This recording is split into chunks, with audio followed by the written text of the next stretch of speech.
Tomono Kuro Jumbo was every inch a man of class tall, broad-shouldered, with a deep, intelligent gaze that held authority and compassion in equal measure. He had the kind of presence that silenced a room, the kind of charm that left people listening when he spoke. Educated, disciplined, and principled, he was the pride of the Jumbo family. But even the most logical minds have their weaknesses. For Kuro, it was Abiba George. Abiba was beautiful, flawlessly so, with long lashes, an alluring walk, and eyes that flirted with every glance. But beneath her stunning exterior was a fire too wild to be tamed. She lacked home training, respect, or restraint. Her words were sharp, her temper sharper. She had no regard for elders, no patience for correct. One fateful evening, Madame Sophia called her daughter. "Furo, since your father left us, I've carried this burden alone," she began quietly. "I want you to go to school, but as you can see, I can't afford it." She paused, then added, "Mrs. Tonye wants you to marry her son,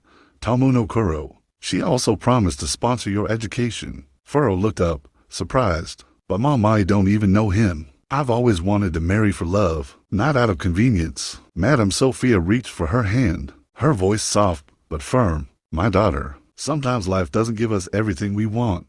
Please, I'm begging you." After a long silence and seeing the pain in her mother's eyes, Furo compromised, reluctantly agreeing after much pleading.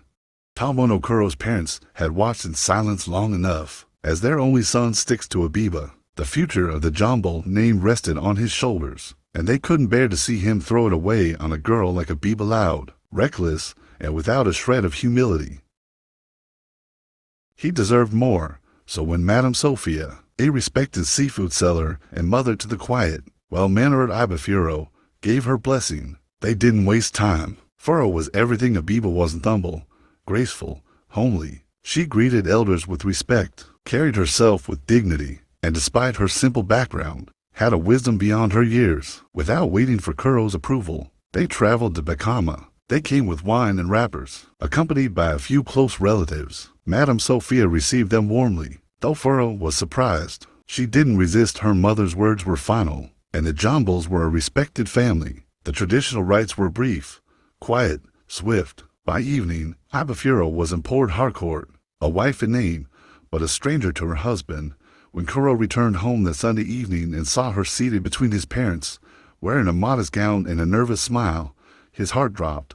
"Who is she?" His mother stood, smiling tightly. "She is ibifuro Jackson, your wife." He laughed, expecting the punchline. "You joke too much, Mom." But their faces stayed stern. "We're not joking," his father added. "She is the kind of woman you need, not that girl who shamas you in public." Kuro's face hardened. "You can't just control my life.